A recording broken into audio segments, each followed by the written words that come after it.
ये फोर्स दे रखा है आपको, और जहाँ पर के कांस्टेंट है, particle is taken from a comma 0 to 0 comma a along a circular path of radius small a having center at the origin in xy plane। मतलब आपका जो पार्टिकल मूव कर रहा है इस तरह के सर्कल पे मूव कर रहा है जिसकी रेडियस आपको स्मॉल ए गिवन है, और ए कॉमा,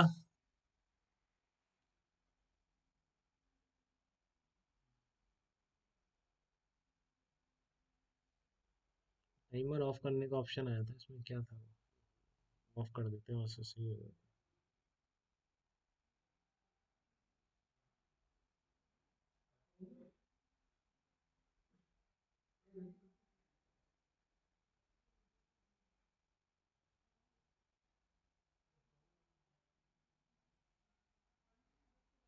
टाइमर या तो लगा,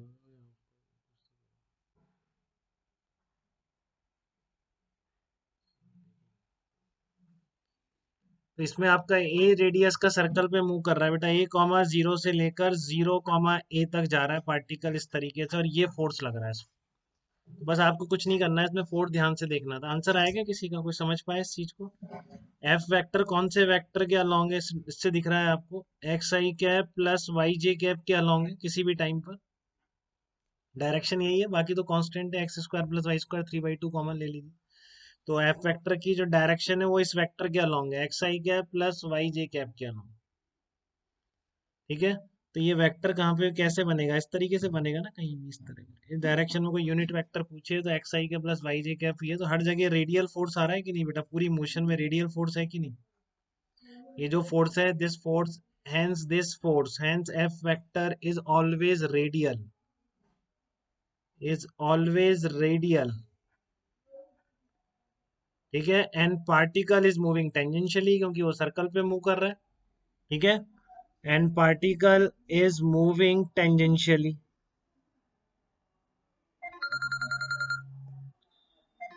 and particle is moving tangentially. ठीक है, आपका पार्टिकल कैसा मूव कर रहा है, टेंजेंशियली मूव कर रहा है। तो आप वो देख सकते हैं, फोर्स वेक्टर और डिस्प्लेसमेंट वेक्टर के बीच एंगल हमेशा 90 डिग्री है। फोर्स और डिस्प्लेसमेंट के बीच एंगल हमेशा 90 डिग्री है। तो वर्क डन हमेशा क्या हो जाएगा आपका, इसलिए जीरो हो जाएगा इस क्वेश्चन में। ठीक है, वर्क डन हमेशा क्या आ जाएगा, जीरो आ जाएगा, फोर्स और डिस्प्लेसमेंट के हमेशा परपेंडिकुलर होने की वजह से। तो ये कोई दिक्कत बेटा किसी को देखने में, कैसे रेडियल है, क्योंकि एक्स आई कैप प्लस वाई जे कैप हमेशा क्या है, किसी एक्स कॉमा वाई का क्या पोजीशन वेक्टर है ना ओरिजिन के रिस्पेक्ट में, तो वो हमेशा रेडियल डायरेक्शन में आएगा। और टेंजेंट के हमेशा क्या हो गया, सर्कल बन रहा है तो इसके हमेशा 90 डिग्री पर आ गया, इसलिए वर्क डन जीरो हो गया। अब इसी क्वेश्चन में मैं ऐसे कर देता, इसी क्वेश्चन में मान लो इस तरह का मैं फोर्स लिख देता, ऐसे ही क्वेश्चन है ये भी देख लीजिए एक बार। इस तरह का कर देता, mu B minus y i cap plus x j cap upon x square plus y square, B जहाँ कांस्टेंट है। तो particle as it undergoes the counter clockwise circular motion, इस सर्कल पे चल रहा है, 4 रेडियस के सर्कल में।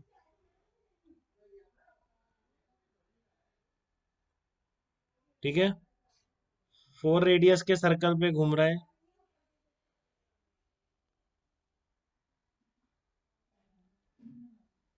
तो इसका फोर्स वेक्टर कैसे लिखोगे आप,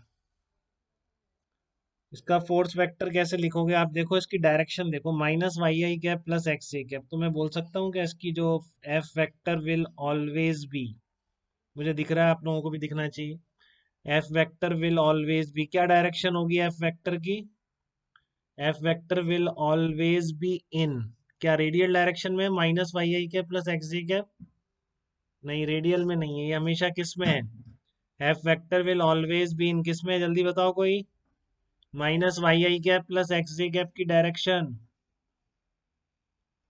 F vector will always be in tangential direction में होगा बेटा।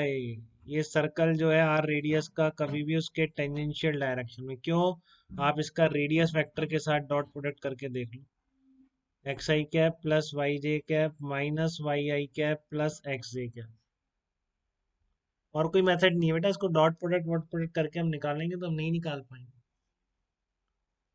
ठीक है ना, क्योंकि हम इंटीग्रेट नहीं कर पाएंगे इसको।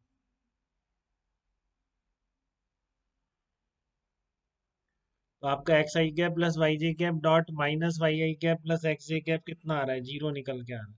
तो इसलिए बोल सकता हूँ, इसलिए बोल रहा हूँ कि रेडियस वेक्टर था, इसके साथ डॉट प्रोडक्ट जीरो हो रहा है डायरेक्शन का।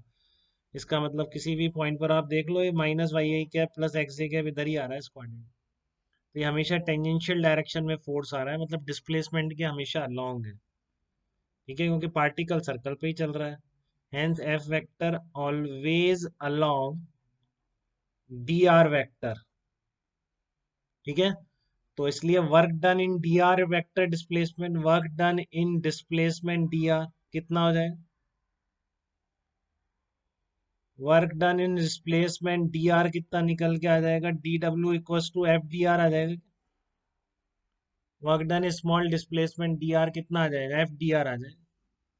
ठीक है, अब एफ देखो मैं कैसे लिख रहा हूँ इसका, क्योंकि अभी भी इंटीग्रेशन करना आसान है इसका, क्योंकि हम इसका देखो कैसे लिख रहे हैं, मैग्नीट्यूड ऑफ एफ लिखो एक बार, कितना आएगा, मैग्नीट्यूड ऑफ एफ आएगा mod of minus y i cap plus x j cap x square plus y square.